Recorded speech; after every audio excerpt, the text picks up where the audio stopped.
This is the You Winning Life Podcast, your number one source for mastering a positive existence. Each episode will be interviewing exceptional people, giving you empowering insights, and guiding you to extraordinary outcomes. Learn from specialists in the worlds of integrative and natural wellness, spirituality, psychology, and entrepreneurship, so you too can be winning life. Now, here's your host, licensed marriage and family therapist, certified neuro-emotional technique practitioner, and certified entrepreneur coach, Jason Wasser. Hey everybody, welcome back to the You Winning Life podcast. Today's guest is Geoff Woods, who's the vice president of The One Thing.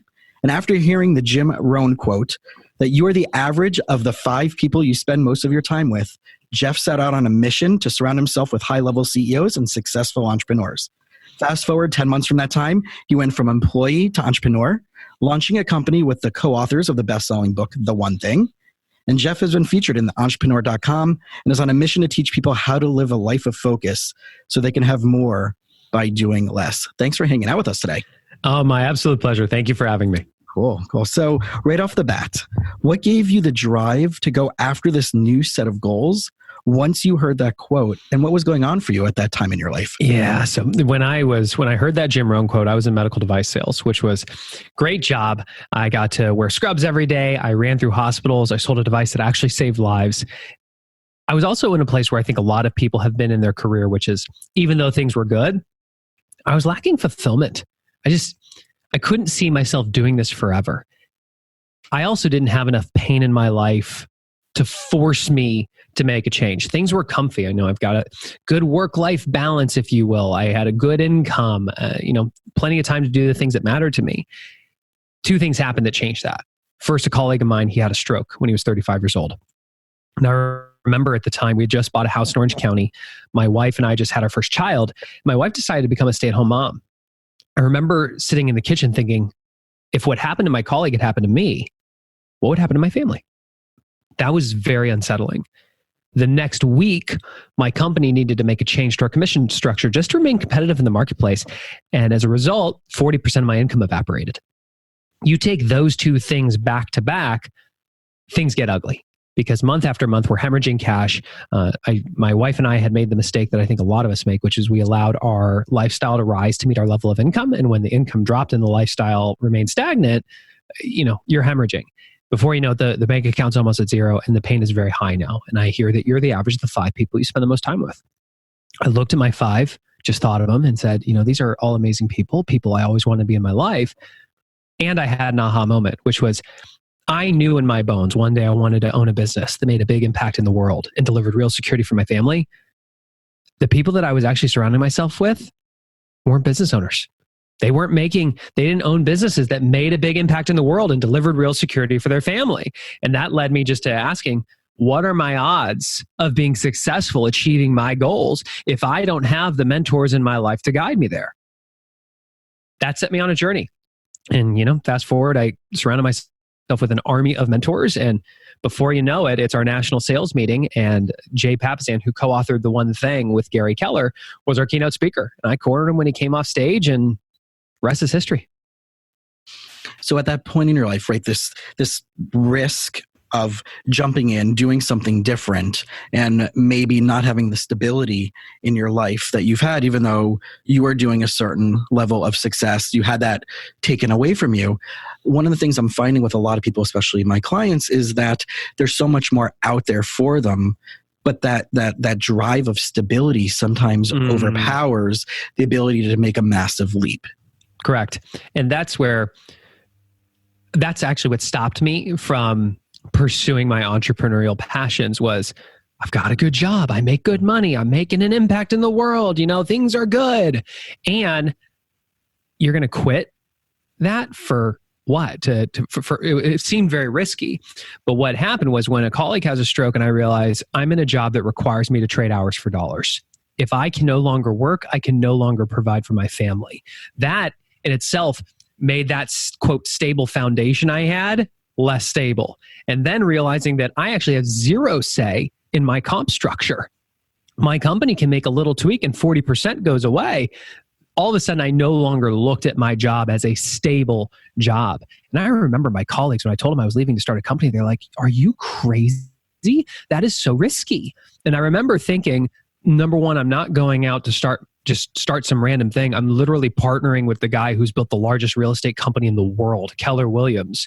And I'm getting to turn the highest rated business book of all time into a training company. Like nothing could seem more secure to me than that opportunity.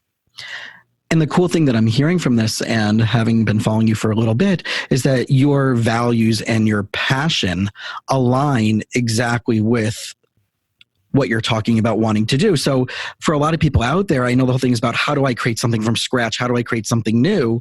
But you did something really unique. You found the people that were doing something already in an idea of what you wanted to do. Yeah. But at the beginning, right, you didn't even realize it was going to be you doing that, correct? Correct. They see it as black and white. They see employee or entrepreneur. What they don't realize is there's a gray area called entrepreneur. And this is something that's going to be growing more and more, but having the opportunity to be an entrepreneur inside a larger existing system where you get some of the security of employment with the upside of entrepreneurship. And that became my opportunity. And you're able to follow your passion and your purpose along the way with that. I get to live my purpose every single day, which is incredible. So let's go back a little bit, because where you are now led you to the one thing that you wanted to be doing in your life, right? Which is focusing on how to teach people to live a life of focus. Yeah.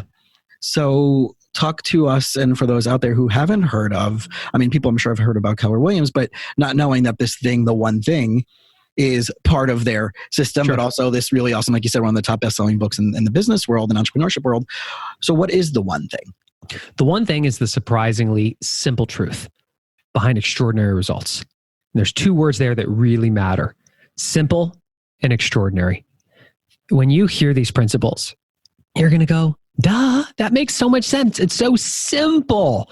And the thing is, it's simple truths that actually don't lead to just getting results or getting great results. They lead to extraordinary results. And that is that it's all around time. Every day we wake up and we ask the question, what are we going to do during our days? And every year we set goals, but we struggle to have a relationship with them. And here's what I mean by that. While we have a sense of where we want to be at the end of the year, we don't actually know the handful of things that if I just did those this week would be absolutely the things that would ensure I'm on track for getting what I want this year, 5 years from now, someday from now. We don't know how to bridge that gap, which is why most people spend their days in their inbox, going to meetings, looking up at the end of the day thinking they were really busy, and sometimes questioning if they actually got anything done. The world does not need a new way to set goals. They need a way to have a relationship with them, to understand. Just like when you met your significant other, you went on that first date and you're like, oh my gosh, this is awesome. I want to, let's explore this. And so you set another date. And between that time, you're probably texting each other and sending each other photos. And over time, it led to a deep, meaningful relationship.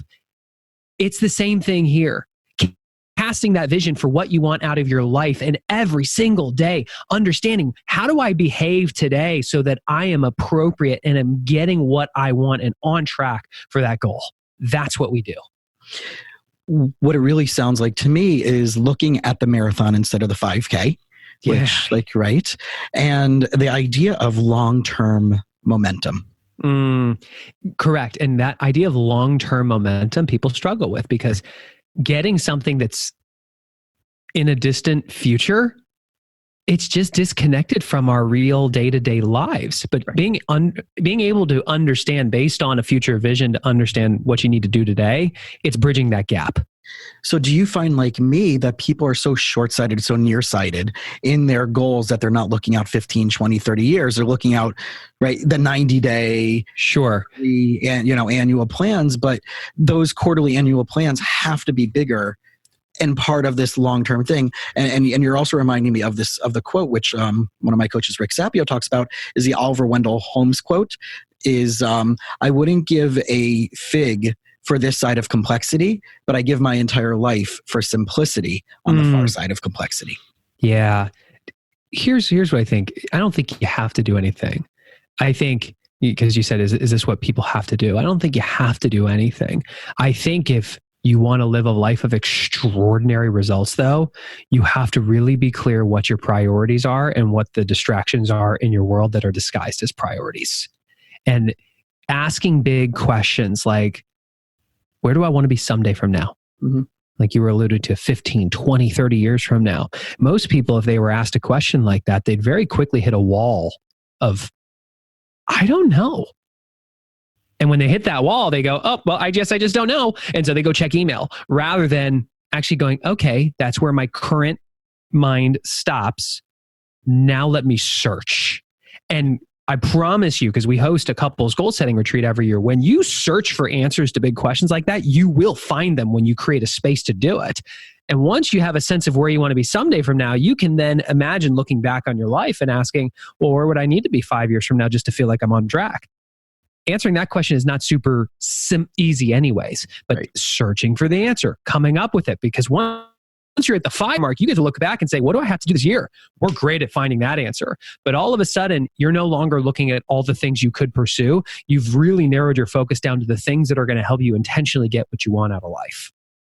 Well, do you think that partially that starts off with the big ask, right? So I have this new theory that I've been playing with the last year or so, especially as I've been engaging this really incredible community of guests, which is the big ask. And I have this belief that the worst thing that can happen if you make a big ask from somebody is not that they're going to say no, but quite the opposite, is that they're actually going to say yes. And then you need to rise to the challenge to be able to be a receiver of that which you're asking and play now at that new level that you've never played at before. Yeah, it's almost a fear of success. In that way. And I know one of the things that you love and that I love as well is this lifestyle by design, right? So now you have this big thing, right? Could you ask, can you plan for something even bigger than you even thought? Yes. Right? And then how do you reverse engineer that? And I know different people talk about lifestyle by design differently. And I know you've talked about that. Explain your perspective and approach. Well, we call it goal setting to the now. And it's the idea that the mistake most people make is they set their goals looking forward. They ask, what do I want to achieve this year? Or what matters to me this year? And they make a list. The challenge is they don't know if that thing that might be attractive in the short run is actually a deviation from what they want in the long run. And here's a perfect example. If we asked you to think back to how you got here to this very moment in your life, you think, well, I just clicked play on the episode. And before that, I woke up this morning. And before that, I decided to do what I do professionally. And before that, I was in school. And before that, I did this. And when you imagine your life looking backwards, you see it as a straight line. But when we look forward in our life, we don't just see a straight path. We see a sea of opportunities, all these things we could do. And it would be like if we all hopped on a plane and said, you know what, we're actually going to fly to pick your favorite destination that we could possibly go to. What would it be? Right off the top of my head, Israel. It's been a couple of years since I've been back there. Awesome. So we're going to Israel, and the pilot sets points the plane in the right direction, but somewhere along the path, the winds shift, and all of a sudden the plane is 10 degrees off course, and it doesn't correct. Do we end up in Israel? Not anywhere near it. You can end up in South Africa. Right. Exactly. That's what happens when we set our goals looking forward. And that's why I say we have to goal set to the now. We have to give ourselves the space to really sit down and ask, what do I want out of life someday from now? What are my someday goals for the areas of my life? And based on that, reverse engineer, what would I have to do 5 years from now to feel like I'm on track? And it's not absolute clarity. It's a general direction. And once you have 5 years, you then get to say, where do I need to be by the end of this year to feel on track? And all of a sudden, you can break a massive goal down for someday into something very specific you can accomplish this year, but then you go even further. And this is where the relationship happens. We use a tool called a 411. It stands for 4 weeks, 1 month, 1 year. It also stands for the relevant information or truth. It helps us break those 1 year goals down into milestones. What are the specific things I need to accomplish this month to be on track for my year? And what are the specific things I need to accomplish this week to be on track for my month? Those are the things that you time block. That way, when you open your calendar and you look and you see, make 10 phone calls, you understand that making those 10 phone calls actually puts you on track for making 200 phone calls for the month, which puts you on track for lead generating for 200 hours for the year, which gives you the income to hit your 5-year goals, your someday goals. You are goal setting to the now and truly understanding, if I just did this one thing today, I'd automatically be on track for what I want out of life. So in the long term, for people who have that motivation, for people who have that buy-in, for let's say half the population, they're going to find this process really easy. Talk to me from your perspective now as a coach of people who may be easily driven to distraction, the ADD adult. Every entrepreneur ever. Yeah, we all, this is just human nature. I've heard my partner Gary say, one of the reasons people fail to live the one thing is they don't endure the monotony of success. Getting what you want out of life is actually not that exciting. It's not chasing the latest productivity trick. It's not the new diet fad. It's not the new tip to have intimacy with your partner. It's about having clarity on the handful of things. If you just did them day after day after day after day after day, over time lead to extraordinary results. The problem with that is after a few weeks or a few months, the novelty wears off and it gets boring. And then you start to realize that just because you have clarity on what your one thing is, doesn't mean that people stop sending you emails, doesn't mean that people stop sending meeting invites, doesn't mean that people will stop swinging by your desk and saying, hey, do you got a minute? The world does not stop spinning because you suddenly find your focus. So how you actually endure that monotony and form habits so that until your number one priority is done, everything else is a distraction. And that's part of what Ivan Misner, the founder of BNI, and Rick wrote a book called Who's in Your Room, which is about the doorman principle, right? Who you let in and what you let in determines the outcome of your life. So I'm thinking like this is like as a 1-2 punch, right? If you know what you want, you game plan it, you lifestyle by design it, you action step it, you calendar, you rhythm, and you ritual it. And you're very clear about who and what you let in when. The likelihood of radical success is exponentially greater. Yes. I mean, let's give you a simple, we're research-based. We found that when people set goals, if they want to actually go about achieving them, the simple action of doing a time block, identifying when you're going to do it, where you're going to do it, and how long you think it's going to take, makes you 3 times more likely to achieve it. Just simply doing a freaking calendar invite. What day, what time, what place makes you 3 times more likely to be successful. You layer that in with what you just said, casting a vision for your life, reverse engineering it, breaking your annual priorities down to monthly, weekly actions you can do that you time block. Oh, game changer. And then you start doing that with the people who have a stake in your success. It's why we do a couples goal setting retreat, is because no one succeeds alone. No one succeeds alone. And every year, the majority of people try to. They cast a vision for what they want out of life without realizing they've got other people who are vital to their success and are not aligned. You just reminded me of a story that I had a young couple that I started seeing, and they were coming in for some significant conflict. And I asked them right off the bat, I know what your story is of why you're here, but I truly can't help you unless I know what your core values are for individually and your couple relationship core values and the priorities that the two of you have decided to make as a vision for what you want out of this relationship. And then we can start talking about a problem. So that was between session 1 and 2. They came back in session 2, they shared their personal ones. Session 3, they shared their couple ones. I haven't seen them since. Huh. Can I show you interesting the timing of what you just said? Please. Hold on, let me grab something right behind me. So as we gear up for our couples retreat, you're talking about the importance of having clarity in your values. For the people who are listening on audio, I'm holding up a deck of cards that on one side looks like dominoes and on the back end, values. So that people can look at out of all the values they could have in their life, what are their top values in order of priority so that they can understand how does why they do what they do line up with what they do. Right. And everything that I'm doing in my practice that I'm sharing with my clients, if you talk to any of my friends or anybody that I've given a workshop to or my clients, they're going to be like, okay, what's the first thing Jason's most likely to talk about? Core values. And the example is if I'm meeting with a new potential associate this afternoon to see clients here, and we sat down and right off the bat, I'm like, here's the list and the definitions of my practice's core values. And I'm like, and I want to know, who are your biggest referral resources? Not because I want to know so I can benefit from it, but I want to see where their philosophy and their mind's at. So if they say, well, I have this psychiatrist that I send all my clients to as an integrative mind-body practice, that's not going to be in alignment with who I want to be bringing my practice. Now, I'm not against psychiatry and I'm not against psychiatrists, but it's not going to be my first line of defense because I don't deal with chronically, significantly, right, unhealthy clients. I deal with those that are the worried well. So that's not going to be my first step for them. Yeah. So everything I'm doing is that, right?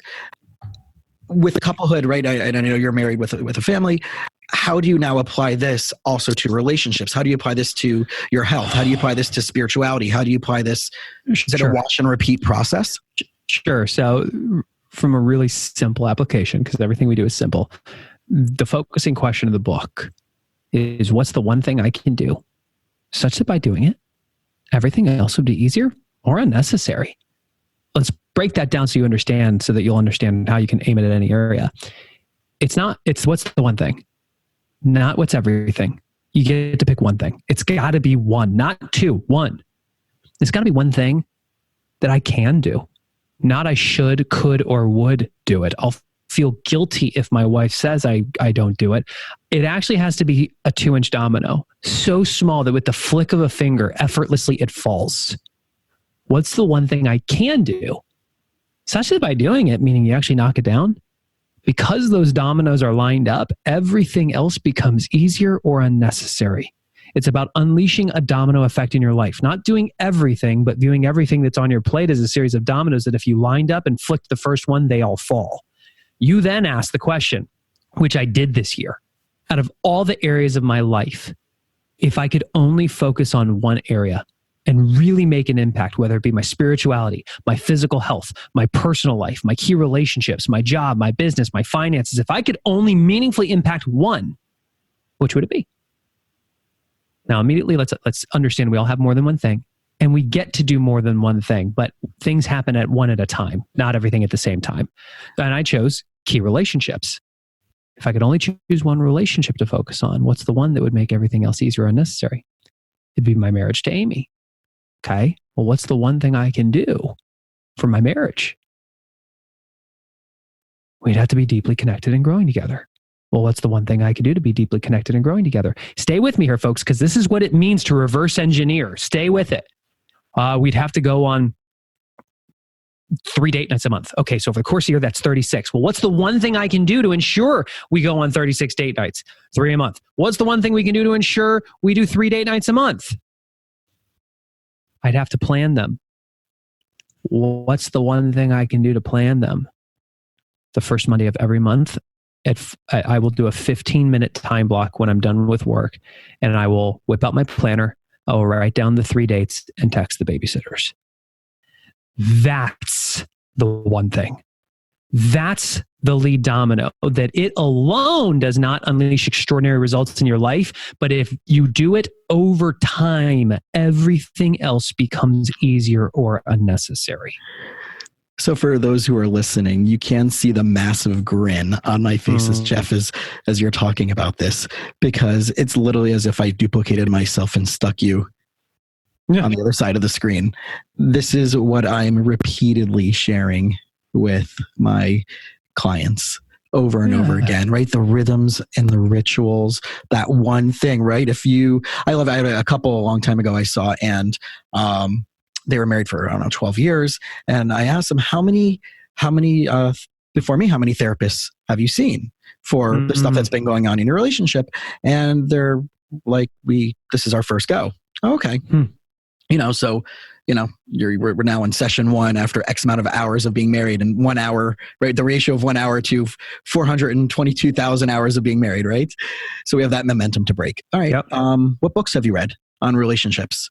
Me? No, meaning that's the clients, right? Right? None. They haven't read any. YouTube videos? None. Talks with a spiritual advisor, other couples that you are, right, that you find are doing it the right way? Zero. So we're fighting that tide. We're fighting that challenge of pick that one thing that will. And a lot of times people don't even know what that is because they're so stuck in the convoluted life. They're still right in the negative pattern, the resistance to it all, or that negative space that they feel about themselves and their partner. What comes up for me about what you were saying is that how do you propose people can fight? Because I feel like maybe the one thing that would come up is that if someone decides to pick one thing, there's always people in context that it's going to have a ramification against. And it could be a negative ramification. So there could be some guilt and shame involved in putting their flag in the ground. Mm-hmm. How would you suggest? Can you give me an example? So if you're saying that you wanted to niche it all the way down, distill it all the way down to 3 dates a month with your wife and the babysitter and all these other things, and you now know that you have other obligations, maybe with work or socially or your health, how do you go about it where there's no guilt in doing it? Or even on some level, some shame of maybe disappointing somebody else that you're not making that or them a priority? The number one lie of productivity is the lie that everything matters equally. When I hear a question like that, like, okay, you got clarity, you're going to do 3 date nights with your wife, but what about all the things with work? And what about all your friends and all that stuff? We have to, instead of imagining all those things as everything that's on our plate, we have to imagine them as dominoes and start lining them up and ask, if I only get to focus on one, what is it? Should I earn the right to focus on another? Which is it? Should I earn the right to focus on another? Which is it? The truth is there's enough hours in the day to have an extraordinary life, but it's going to require that we start viewing working long hours as cheating, because you can do the wrong activities and muscle your way to a result rather than hold yourself to a standard where you're going to be clear on your priorities and be as efficient and as effective as possible at those things. And at a prescribed time, you shut it down so you can go honor date night. You can go to the gym. You can be present and put the kids to bed. It is all possible, but you have to, once you're clear on what you're saying yes to, it becomes a lot easier on the things you need to say no to. And I'm finding that there's a lot of false pride about people being hectic. Yeah. It's one of the things that show up with big success. When you get clear on your priorities, you go deep into those time blocks. And like I said, the world doesn't stop spinning. The emails are going to pile up. The meeting requests are going to pile up. Chaos is bound to show up when you are striving for big success. It's people's inability or lack of creativity in dealing with the chaos that actually stops them. Yeah. And that reminds me of a story that I heard you talk about, that when you first started working with your partners, I think it was one of them who said, do I need to do this in order to accomplish that? Right. I think it was within your first 90 days. Mm-hmm. If you can retell that story and how it all ties into that. Yeah, sure. So our definition of a job description is not everything that they have to do for a job, but the 2 to 3 things they have to do exceptionally well. Otherwise they get fired. And I was being assessed on 3 things when I got this job. I had to prove that I could cast a vision for the business. I had to prove that I could drive revenue, and I had to prove that I could recruit and retain talent. They were listed in that order. So vision was most important. Gary and Jay started there. They needed to test my ability to cast a vision, because if Gary's one thing is running Keller Williams, Jay's one thing is education. If they had to stop doing their one thing to help me do my one thing, which is the one thing, then I'm not the fit. I had to create a 1-page business plan. We call it a GPS because it gets you to where you want to go. And I walked into the boardroom and handed Gary and Jay each a copy of this 1-page business plan. Literally, the entire vision of the company fit on one side of 1 page. We started talking about, there were 3 priorities on it. That's it. A goal and 3 priorities. We started talking about priority number 1. Gary and Jay asked a bunch of questions about it. I answered them and said, are we good? They said, yep. And so I started talking about number 2 because it was next on the list. And pretty soon, Gary went back and started asking more questions about number 1. I remember not thinking much of it, just answering the questions and going, okay, we good? They said, yeah. So I went back to number 2, finished it up, started talking about number 3, and Gary went back to number 1. And in this moment, I felt like Ben Stiller in Meet the Parents because I was not in the circle of trust. Why did he keep going back to number 1? I answered the questions. Said, are we good? Yep. I went back to number 3. And after about 10 seconds, Gary just stopped me. He asked, do you need to do number 3 in order to do number 2? I said, no. He said, do you need to do number 2 in order to do number 1? I said, no. He said, do me a favor. Draw a line between number 1 and number 2, or even better, rip the page in half. He literally sat there and waited while I took my business plan and ripped it in half. Then he said something that has stayed with me every day since. He said, don't even think about number 2 or number 3 until you've earned the right to by mastering number 1. It was in that moment that I just realized my entire career, nobody taught me to do this, but I just passively treated everything like it matters equally. I looked at everything on my plate and said, I've got to move the ball on all of it. And I divided my focus and didn't drive anything to the goal line. Here is the chairman of the largest real estate company in the world saying, dude, you haven't even knocked down number 1 yet. Why are you thinking about anything else? And let's be clear, in a vacuum, that's how you would operate. And in the real world where we work with teams and we have interdependencies, it doesn't always work that way.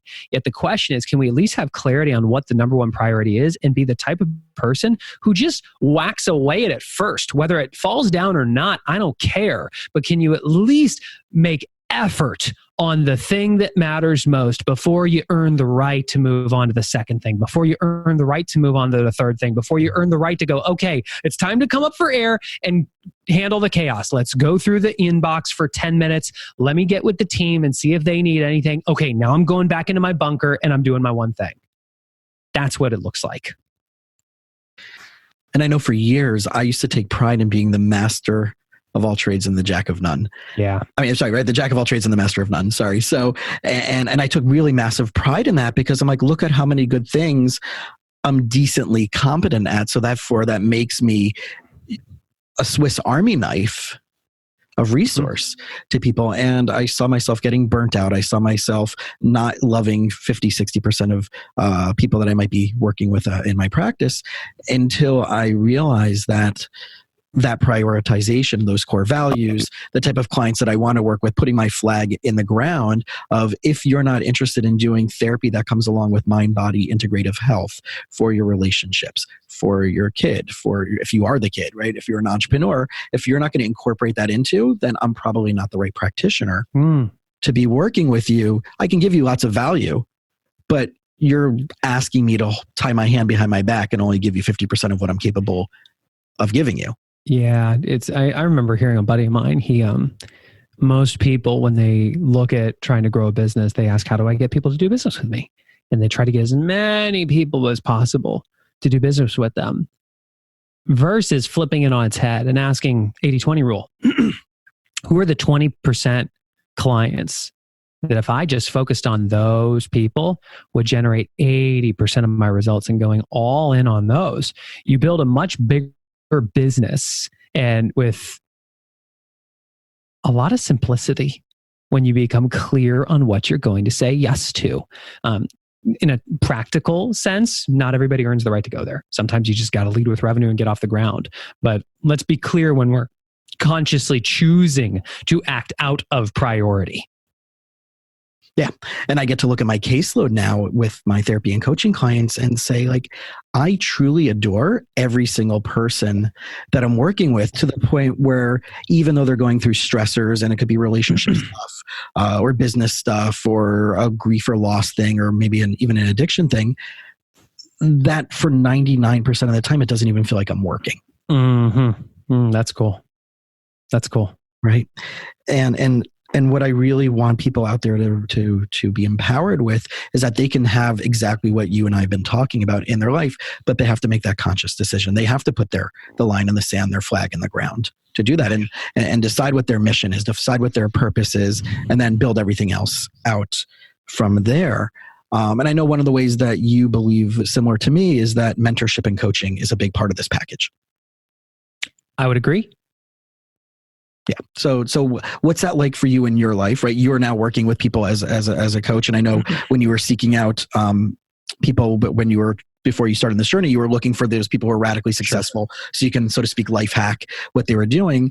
In addition to who you're working with now, what else has led you as far as mentorship and coaching? Sure. That has been influences on your life? What did you take away from them? And then how are you bringing that as a coach and a developer now to the people that Sure. Well, first, I think we need to distinguish mentorship from coaching. A mentor is somebody who is where you want to be and is reaching back, grabbing your hand and giving you advice. Maybe a paid relationship, but more often than not, at least in my experience, it's not. Then there's a coach. A coach is somebody that you hire to stand on the front line of your business or an area of your life and hold you accountable. Hold your feet to the fire. They are not there always to give you advice. You can have a coach who can be a sounding board and help you with strategic things, but a lot of it comes down to accountability. I have both in my life. I always have mentors, people who are where I want to be, and I mentor other people as well. And we have a coaching company. I got really clear. I started to have some coaching clients. It's not my one thing. My gift is being able to stand and deliver a message. My time is far more valuable doing what we're doing right now, having this conversation, or for me to go into companies and to be leading workshops and keynotes. Far more valuable there. And then we have people who have a God-given gift as a coach, and they are completely different skill sets. So I just got clear. I'm not going to carry clients. We have a company that does that. And I think that's so important because a lot of ways what you're talking about is from, in alignment with that book, The E-Myth, right? You have the entrepreneur, the manager, and the technician. And you were briefly mentioning that before of like trading time for money. And that goes hand in hand with what you were saying about, working with someone one-to-one as a coach versus one-to-many on a podcast and doing a workshop and a lecture and a retreat. And I love what you're saying about getting so crystal clear on knowing what you're truly passionate about, what your true capabilities are, that I want people to help themselves to figure out what that is for themselves. And if they're in the right path, that's amazing, and how we can amplify it using the workshops and the work that you're doing and working with me. But if you're not there, to reach out to people who are mentors and coaches, such as yourself, and the programs and the books and all these things, so you can get clear, because you don't have to suffer with that. Yeah. And let's put the one thing to work right now. This is real application. We've talked a about a lot of things in this episode, from this idea of goal setting to the now, to the idea of, we talked about marriage and those types of conversations and applying the one thing to a marriage. We've talked about, you just brought up so many different things. And the one thing for each of you who's listening may be different. So here it is. If this episode was a success for you based on your ability to do the following: pause the episode and ask yourself the question, out of everything that we covered, if you could only put one thing into action, what's the one thing you can do such that by doing it, everything else would be easier or unnecessary? And you have to search for an answer until you get one. Hitting the wall of I don't know and giving up is not acceptable. You hold yourself to a standard that you search for an answer. Ask, what's the one thing on this episode I can do such that by doing it, everything else would be easier or unnecessary? You come up with an answer, you just got an ROI on your time. That's the measure of success. So in addition to reading the book, in addition to listening to your podcast, in addition to those who are interested to be part of the coaching program that your company offers, how do they, because in theory, that sounds really simple and easy to sit there, pull off the side of the road, pause the MP, right? Pause this episode and do it. Is there a way that, whether there's a worksheet or specific audio or episode, that really can niche that down to make it really nitty gritty? Sure. Yeah, absolutely. If you go to theonething.com, and that's with the number 1 in the URL, and you click on free stuff, you'll see guides there to help you get started. But downloads are great, and we don't even always need the PDF. Can you literally, before you press play on the next episode, before you walk into the office, before you clean that next dish, if you're doing dishes right now, really pause, ask the question, search for an answer, pass the wall of I don't know, and come up with an answer. If you can prove that you can ask a big question and find a big answer, it sets you back up to knock down the next domino, which is to ask the question again. Well, what's the one thing I could do that would make that possible? And then you ask it again and again and again until you arrive at a 2-inch domino that if I can just, the first Monday of every month, take 15 minutes to write down 3 dates and text 3 babysitters, I know I'm on path for having an extraordinary marriage. That's what it means to have a relationship with your goals. The key component of relationships is so salient because, as we talked about before, the 4 domains of my podcast, or at least the major domains of my podcast, is psychology, natural wellness, spirituality, and entrepreneurship. And I've had a few people ask me, like, those seem so, some of them kind of work together, but entrepreneurship, that's kind of the curveball.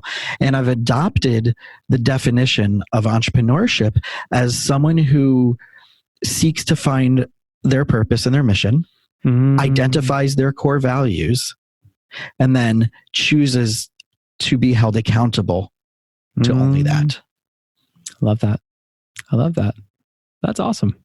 And that's from my own journey, like I said, going from this world of chaos and taking all types of clients in and agreeing to every speaking engagement and every workshop that someone asked me, as opposed to saying, does this align with my core values? And it wasn't until a few years ago I started doing that business program that I mentioned to you before, where I didn't even have the belief that I'm a therapist. I'm not an entrepreneur. I come from an entrepreneurial family. My family is now a 3rd generation furniture business, but how am I going to help people in the world if I'm just selling furniture? And I'm a therapist, I'm a healer, I'm not a business guy, I'm not an entrepreneur, until I walked out of a weekend with Rick and got that definition from him. And that allowed me to be in complete agreement and alignment with everything that you shared with us and the listeners this episode. There you go. When I thought a little bit more about what you asked, there is, if you want to figure out how to get started with the one thing, because there's a lot there. If you go to the training page on theonething.com, there's an actual free course called Get Started with the One Thing. I forgot about it because I was so present in what you were saying. So go there. Please go there. And people, block out a time on your schedule. Don't say, okay, that sounds really cool, I'm going to get to that. And then with all the chaos that's going on in our universe, that's only going to get potentially more hectic if we don't do this. So find a time, block it out. How long do you think it would take them on average so they can kind of have a ballpark? To go through that course? Yeah. Less than 15 minutes. Okay. So everybody's got 15 minutes. It reminds me of that story of the guy who goes to this great guru and, the guy's like, I want to have more contemplation in my life, more peace in my life, less anxiety. And the guru goes to him, okay, well, you need to start meditating every day. And he's like, I don't have hours to do that. He's like, no, 5 minutes. And the guy's like, 5 minutes? Like, I thought you were going to say hours, but 5 minutes, even 5 minutes is a lot. And the guru goes back to him, but you don't, he's like, and I don't have the time to do even 5 minutes. And the guru goes back to him, you don't have the time to not do the 5 minutes. I will share, and this is another example of identifying the lead domino. I went on a 66-day challenge to making meditation a habit. And we call it a 66-day challenge because it takes on average 66 days to form a habit. And we have a challenge that people go on to form habits that stick, which you'll see there on that training page as well, video on how to do that. I wanted to make meditation a habit. And even 5 minutes seemed like, that's insignificant. That's not going to change everything.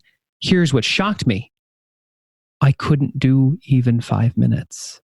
My mind started racing that even 5 minutes was too much. And so I said, okay, well, what's the one thing I can do that would make ultimately doing 5 minutes easier or unnecessary? I'd start with 1 minute. Okay, I was able to pretty consistently do 1 minute, but then I found that there were days I still slipped. I asked the question, what's the one thing I can do that would make doing 1 minute a day easier or unnecessary? And my answer will shock people. Every day I will consciously take 1 breath.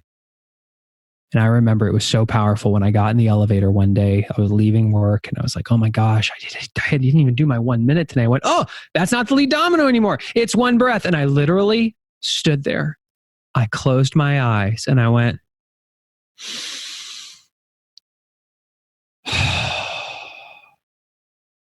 that single breath completely reset my energy. And most importantly, instead of feeling like a failure, I felt like I got a win. Here's what we know. People will only let themselves feel like a failure for so long before they give up and say, that doesn't work for me. And it's not that it doesn't work for you. You just weren't willing to truly identify the one thing you could do. That if you knocked that down over time, everything else would be easier or unnecessary. Nobody keeps a calm mind by doing one meditative breath a day. Yet forming the habit of doing one breath sets you up to do a minute, sets you up to do 5, sets you up to do 10. It's one thing at a time over time.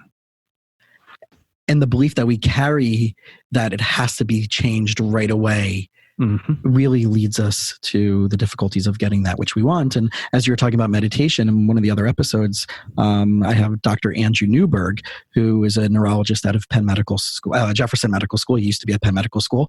And he is not only one of the leading neural imaging specialists in the world, but he's also the creator of a field called neurotheology. What happens to your brain and body during meditative and spiritual experiences. And one of the studies that he did was that he took someone who was going through a significant amount of medical stress, cognitive decline, and put him on a meditation program called a Kirtan Kriya, which is a chanting and vision and mantra-based and movement-based meditation practice. Scanned the brain before they taught him that, taught it to him, scanned the brain, and then 12 weeks later, I think, rescan the brain after the person did the practice. And not only did the cognitive degeneration reverse itself, but the anxiety levels went radically down and all these other positive benefits. And it was really like a handful of minutes. And what they found is that they also did this study of people who are brand new to meditation, who have no background whatsoever with all these stressors, mapped them against people who've been meditating for years. And they found that it only takes, I think it was 12 to 15 weeks, if I'm not mistaken, to actually match the same brainwave and brain patterns as someone who's been doing it for 20, 30 years. It's pretty cool. It's that one domino. Yep. So thank you for sharing all this incredible wisdom that you have distilled and stepped into in your life and are sharing back with our entrepreneurial community. And for everybody out there, please check out his podcast. It is The One Thing podcast, available on all platforms. Please subscribe to that. I remember when I stumbled upon it, I was in the gym and I started listening to 3-4 episodes while I was working out. And literally the second I got off the treadmill is when I messaged you on Instagram. And from there, it's been a really nice journey of getting some of this information in and sharing it with my clients. Please subscribe to this podcast, the You Winning Life podcast. You can follow me on Instagram, Jason Wasser, LMFT. They can find you, Geoff, on Instagram at The One Thing Book. There you go. So thanks again, and we'll talk to you guys in the next episode. Thanks for listening to the You Winning Life podcast. If you are ready to minimize your personal and professional struggles and maximize your potential, we would love it if you subscribe so you don't miss an episode. You can follow us on Instagram and Facebook at Jason Wasser, LMFT.